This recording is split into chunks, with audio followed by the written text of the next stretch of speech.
Hi மக்களே, good morning. இன்றைக்கி நம்ம வீட்டில் என்ன சமையல் அப்படின்னு பார்த்தீங்கன்னா கத்திரிக்காய் புளிக்குழம்பு தாங்க வைக்க போகிறேன். சிம்பிளாக வைக்கிற ஒரு குழம்புனா அது எனக்கு வந்து இந்த கத்திரிக்காய் புளிக்குழம்பு தான். எண்ணெயை ஊற்றிட்டு கடுகு, வெந்தயம், பெரிய வெங்காயம், பச்சை மிளகாலாம் நறுக்கி போட்டுட்டு ஒரே ஒரு தக்காளி வந்து நறுக்கி வச்சுருக்கேன். அதை இதோட சேர்த்து வதக்கிட்டு இதுக்கு என்னென்ன பொடி சேர்த்துருக்கேன் அப்படின்னு பார்த்தீங்கன்னா மஞ்சள் பொடி, வத்தல் பொடி, குழம்பு பொடி, இவ்வளோ தாங்க. இதை மட்டும் சேர்த்துட்டு அந்த எண்ணெயிலே நல்லா வதக்கிட்டு இதுக்கு வேறு எந்த மசாலா கூட்டோ எதுவுமே நான் ரெடி பண்ணல. சிம்பிளாக கொஞ்சம் காணும் புளி வந்து ஊற வச்சுருக்கேன். வெங்காயம் வதங்கினதுக்கப்புறம் அது கூட தக்காளியும் சேர்த்து இந்த மசாலா பொடியெல்லாம் சேர்த்துட்டு எண்ணெயிலே வதக்கும் போது நறுக்கி வச்சுருக்க கத்திரிக்காயையும் சேர்த்து வதக்கி புளி கரைச்சி ஊற்றி கொஞ்சம் நேரம் மூடி வச்சு இறக்கணுன்னா புளிக்குழம்பு ரெடி ஆயிருங்க. நேற்றுக்கு ஃபுல்லாக வீடியோ போடலை. என்ன ரீசன் பார்த்தீங்கன்னா பக்கத்தில் ஒரு மரணங்க. அதனால் அவங்களுடைய துக்கத்தில் பங்கு இருக்கிறதுக்காக நாங்கள் எல்லாருமே அங்கே தான் இருந்தோம். அதனால் நேற்றுக்கு வீடியோஸ் போட முடியல. என்றைக்காவது நம்ம ஒரு சமையல் பண்ணணும் அப்படின்னு சொல்லிட்டு எல்லாமே ப்ரிப்பேர் பண்ணி வச்சு பார்த்து நம்ம சமைக்கும்போது அந்த சமையல் வந்து அந்தளவுக்கு ருசியாகவே இருக்காது. யதார்த்தமாக எதையாவது போட்டு சிம்பிளாக குழம்பு வைக்கணும்னு நினச்சி நம்ம சமைக்கும்போது பார்த்திங்கன்னா அந்த குழம்பு வந்து ரொம்ப டேஸ்ட்டாக இருக்கும்.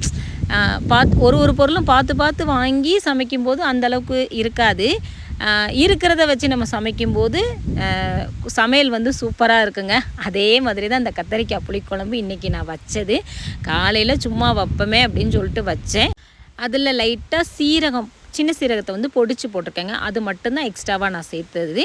குழம்பு வச்சு இறக்குனதுக்கப்புறம் என்னோடய கணவர் சாப்பிட்டு பார்த்துட்டு கத்திரிக்காய் புளிக்குழம்பு இவ்வளோ நாள் நீ வச்சதில் இன்றைக்கி ரொம்ப டேஸ்ட்டாக இருக்குது அப்படின்னு சொல்லிட்டு காலையிலே என்னை புகழ்ந்து தள்ளிட்டாங்க. இது வந்து சும்மா வச்சேங்க, பார்த்து வைக்கலை. சும்மா வச்சேன்னா அது வந்து நல்லா இருந்துச்சு அப்படின்னு சொன்னாங்க. இன்றைக்கி நம்ம ஏரியா கிளைமேட் பார்த்திங்கன்னா நல்ல குளிர் இருக்குது, நல்ல காற்று. வெயில் வந்து ரொம்ப வெயில் சொல்ல முடியாது, ஒரு மாதிரி மீடியமான வெயில் தான் நம்ம ஏரியாவில் வந்து இருக்குது.